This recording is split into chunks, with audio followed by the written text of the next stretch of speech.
Hello friends, कैसे आप सब। तो डियर, आज की क्लास में हम लोग एक बहुत ही इंपॉर्टेंट टॉपिक को डिस्कस करेंगे। ये टॉपिक है आपका पृथ्वी की गतियाँ। देखिए, ये क्लास 6 का चैप्टर 3 है और इस टॉपिक से बहुत सारे इंपॉर्टेंट क्वेश्चन बनता है हमारे एग्ज़ाम टीचर लेवल एग्जामिनेशन के लिए। और जैसे कि पता है आपको कि जेटेड का जो सिलेबस है ना, वो आपका क्लास 6 to 8 का ही NCERT की रहेगी बुक। मतलब क्लास 6 to 8 रहेगा, लेकिन इसका लेवल थोड़ा सा बढ़ा दिया गया है। इसलिए हमें जो है पहले 6 to 8 को जो है फोकस करना है। तो हम लोग स्टार्ट करते हैं आज का क्लास। पहला क्वेश्चन देखिए कि 21 जून को सूर्य की किरणें सीधी पड़ती है पृथ्वी की अक्ष पर, मकर रेखा पर, पृथ्वी के कक्ष पर या कर्क रेखा पर। तो याद रखिएगा 21 जून को ना आपको सूर्य की किरणें जो है ये सीधे कर्क रेखा पर पड़ती है, यानी आंसर डी हो जाएगा, कर्क रेखा पे पड़ती है। नेक्स्ट है, किस महीने में 28 या 29 दिन होते हैं? मार्च, जनवरी, फरवरी, जून। तो ये आपको पता होगा कि फरवरी में जो है ना 28 दिन होता है और 4 साल के बाद ये 29 दिन होता है। ठीक है, जैसे कि अभी जो 2024 जो था, ये आपका जो है आपका लीप ईयर था, मतलब 29 दिन का। होता क्या है ना कि ये सूर्य होता है ना, तो सूर्य के चारों ओर जो आपका पृथ्वी जो है परिक्रमा करता है। इसको परिक्रमा पूरा करने में 365 और 104 मतलब एक चौथाई दिन लगता है। ठीक है, एक चौथाई दिन मतलब कितना हुआ कि अगर हम लोग 24 से 6 के यानी 6 घंटे की, तो हम लोग अपने सहूलियत के लिए इस घंटे को जोड़ के जो है आपका आपका 24 घंटा बनता है, जो कि हम लोग 4 साल के बाद जो होता है जुड़ता है। और इस तरीके से लीप ईयर में 366 डेज होता है। क्लियर है ना। इसलिए फरवरी के मंथ में जो होता है वो 29 दिन की होती है। ठीक है, तो याद रखिएगा। नेक्स्ट है आपका कि सामान्यतः एक वर्ष को जिन ऋतु में बांटा जाता है, गर्मी तथा सर्दी, सर्दी तथा शरद, वसंत तथा गर्मी, और गर्मी, सर्दी, वसंत तथा शरद। देखिए, हम लोग एक वर्ष में जो ऋतु को बांटते हैं ये गर्मी, सर्दी, वसंत तथा शरद में बांटते हैं। होता क्या है कि जब सूर्य के चारों ओर जो है आपका पृथ्वी जो है परिक्रमा करता है, तो इसको 365 दिन लगता है। और इसी के कारण जो है ये आपका जो ऋतु में बदलाव होता है ना, ये इसी के कारण आता है। क्वेश्चन पूछा जाता है कि ऋतु का जो बदलाव होता है ये किसके कारण होता है? तो जब सूर्य के चारों ओर जो आपकी पृथ्वी जो है परिक्रमा करता है, यानी परिक्रमा के कारण होता है। ठीक है, सिंपल सा बात है। और यही अगर पृथ्वी जो है जब अपने ही अक्ष पे जब ये घूमती है, ठीक है, अपने ही अक्ष पे घूमती है, तो क्या होता है? तो पता है क्या होता है? ये दिन और रात होता है। तो दिन और रात किसके कारण होता है? तो इसको हम लोग घूर्णन कहते हैं। क्या कहते हैं? घूर्णन कहते हैं। तो घूर्णन के कारण जो रहता है दिन और रात होता है, याद रखिएगा। नेक्स्ट है, कब दिन और रात बराबर होते हैं? 21 मार्च, 23 सितंबर। तो याद रखिएगा 21 मार्च और 23 सितंबर इम्पॉर्टेंट है कि दिन रात कब बराबर होता है। तो भाई 21 मार्च को होता है और 23 सितंबर को दिन और रात जो रहता है बराबर होता है। नेक्स्ट क्वेश्चन है, किस पर 6 महीने का दिन और 6 महीने की रात होती है? दक्षिणी गोलार्ध, उत्तरी गोलार्ध, ध्रुवों पर और उपरोक्त सभी। तो यहाँ पे ध्रुवों पर बोल रहा है। जैसे कि देखिए यहाँ पे ये हो गया, ये उत्तरी गोलार्ध हो गया, ये दक्षिणी गोलार्ध हो गया। ठीक है, ये हो गया जो आपका ध्रुव हो गया। तो यहाँ पे ध्रुव पे जो है ना आपका ध्रुव पे क्या होता है ना कि आपका 6 महीने का दिन होता है, 6 महीने की रात होती है। तो आंसर सी रहेगा, ये इसका करेक्ट आंसर हो जाएगा। नेक्स्ट क्वेश्चन है आपका कि ऋतु परिवर्तन पृथ्वी की किस गति के कारण होता है? अभी हम लोग डिस्कस किए थे ना, घूर्णन के कारण क्या हो रहा था? तो घूर्णन के कारण दिन और रात हो रहा था। और घूर्णन में कितना दिन लगता है? तो जो पृथ्वी है ना अपने ही अक्ष पर जो है 24 घंटे में घूमती है ना 24 घंटे में। तो वही 24 आवर होता है एक दिन में। और इसको जो है हम लोग क्या कहते हैं? घूर्णन कहते हैं। इंग्लिश में हम लोग रोटेशन कहते हैं। और इसी रोटेशन के कारण जो रहता है दिन और रात होता है। तब जब ये पृथ्वी जो रहता है ना ये सूर्य की तरफ रहता है, ये सूर्य की तरफ रहता है, ये पृथ्वी घूमते घूमते जब सूर्य की तरफ रहता है तब उसमें दिन रहता है। और जब पृथ्वी जो रहता है सूर्य के अपोज यानी इस साइड में क्या रहेगा? आपका रात रहेगा। तो इस तरीके से दिन और रात होता है। तो यहाँ पे पृथ्वी की गति ऋतु परिवर्तन किसके कारण हो रहा है? परिक्रमण के कारण हो रहा है, परिक्रमण गति के कारण हो रहा है। नेक्स्ट है, पृथ्वी की कौन सी गतियाँ है? परिक्रमण गति और घूर्णन गति।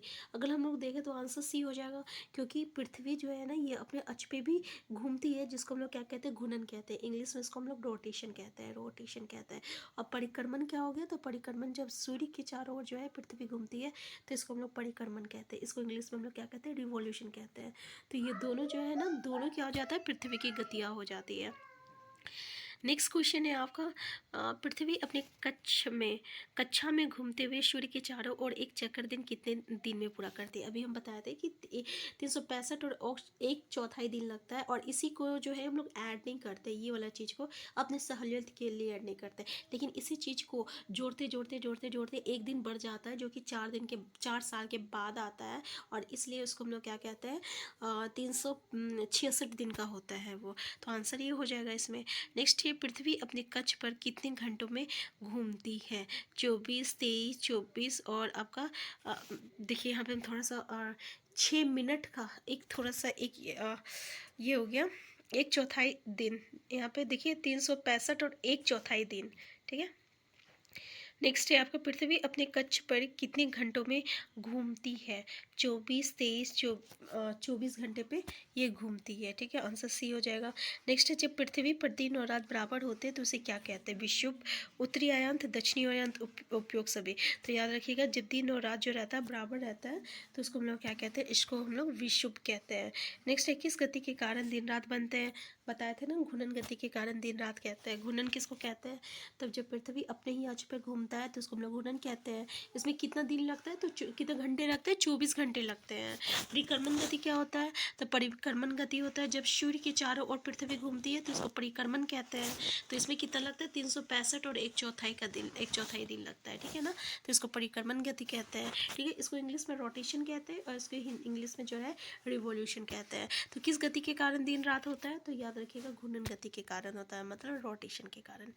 नेक्स्ट है पृथ्वी का जो भाग सूर्य के सामने हो वहाँ क्या होता है, रात, दिन और वर्षा, उपयोग सभी। तो याद रखिएगा वहाँ क्या होती है, दिन होती है, अभी बताए थे। और जो अपोजिट वाला रहता है उसमें रात होता है। नेक्स्ट है पृथ्वी के सूर्य के चारों ओर की गति को क्या कहा जाता है। तो इसको बताया कि सूर्य के जब चारों ओर जो घूमती है इसको हम लोग क्या कहते हैं, इसको हम लोग परिक्रमण कहते हैं, ठीक है, परिक्रमण। नेक्स्ट है पृथ्वी सूर्य के चारों ओर कक्ष में किस आकार में घूमती है। गोलाकार में, अंडाकार में, चपटी में, उपयोग सभी। तो याद रखिएगा ये आपका अंडाकार में घूमती है। पृथ्वी सूर्य के चारों ओर कक्ष में जो है अंडाकार में घूमती है। नेक्स्ट है 2020 एक लीप वर्ष था, 2020 एक लीप ईयर था, मतलब इसमें 366 दिन था। अब कब होगा, तो 2024 जो था ये आपका लीप ईयर था, 366 दिन का। नेक्स्ट है किस मौसम में दिन छोटे हो जाते हैं। गर्मी, सर्दी, वर्षा और आपका कोई नहीं। तो देखिए किस मौसम में जो है दिन छोटे हो जाते हैं, जैसे कि अभी ठंडी की मौसम है तो यहाँ पे देखिएगा कि दिन जो है छोटा हो जाता है। तो आंसर बी हो जाएगा। नेक्स्ट है किस मौसम के है आपका कि गर्मी में क्रिसमस का पर्व कहाँ मनाया जाता है। ऐसे हम लोग देखें तो हम लोग क्रिसमस जब कब मनाते हैं, 25 दिसंबर को मनाते हैं। 25 दिसंबर में क्या होता है, ठंड की मौसम होती है। लेकिन गर्मी के मौसम जो रहता है कहाँ जो है गर्मी के मौसम में हम लोग ये क्रिसमस मनाते हैं। तो जापान, भारत, ऑस्ट्रेलिया, पाकिस्तान। तो याद रखिएगा ऑस्ट्रेलिया में जो है हम लोग गर्मी के समय में आपका क्रिसमस मनाते हैं। नेक्स्ट है ऋतु में परिवर्तन पृथ्वी की किस गति के कारण होता है। तो अभी हम लोग ये बहुत बार डिस्कशन कर चुके हैं, लेकिन अलग अलग तरीके से यहाँ पे क्वेश्चन पूछा जाता है। तो बस आपको कॉन्सेप्ट याद होना चाहिए कि परिक्रमण जो रहता है उसको कहते किसको है और इसके कारण क्या होता है। नेक्स्ट है सूर्य की किरणें सीधी कर्क रेखा पर डैश को पड़ती है। सबसे पहले ही क्वेश्चन जो था वो हम लोग डिस्कस किया था, लेकिन उसमें क्या क्वेश्चन कैसे दिया हुआ था कि 21 जून को सूर्य की किरणें सीधी कहाँ पड़ती है। यहाँ पे बोल रहा है सूर्य की किरणें सीधी कर्क रेखा पर कब पड़ता है, तो 21 जून को पड़ता है। तो याद रखिएगा आंसर बी हो जाएगा। नेक्स्ट है एक लीप वर्ष में कितने दिन होते हैं, तो 366 दिन होते हैं। और ये कितने साल बाद आता है, तो 4 साल बाद होता है, ठीक है। जैसे और ऐसे कितना होता है, 365 दिन होती है। नेक्स्ट दिन और रात किस कारण बनते हैं, घूर्णन, परिक्रमण, झुकाव। तो भी हम लोग डिस्कस किए थे कि ये घूर्णन के कारण होता है जब पृथ्वी अपने ही अक्ष पे घूमता है, जो कि 24 घंटे लगता है घूमने में, तो इसको हम लोग घूर्णन कहते हैं और इसी के कारण दिन और रात होता है। तो आज का क्लास हम यहीं तक रखते हैं। नेक्स्ट क्लास में जो है हम लोग नेक्स्ट चैप्टर को डिस्कस करेंगे। यहाँ पे जो है हम लोग क्लास 6 टू लेके क्लास 10 का जो एनसीईआरटी की बुक है, ठीक है ना, सोशल साइंस का, उसका जितने भी एमसीक्यू है उसको डिस्कस करेंगे। और साथ में हम लोग चैप्टर वाइज भी डिस्कस कर रहे हैं ताकि हमारा कोई भी चीज़ जो है नहीं छूटे। तो चैनल में नए हैं, चैनल को सब्सक्राइब कर लीजिएगा। वीडियो हेल्पफुल होगा तो लाइक शेयर करना मत भूलिएगा। Thank you.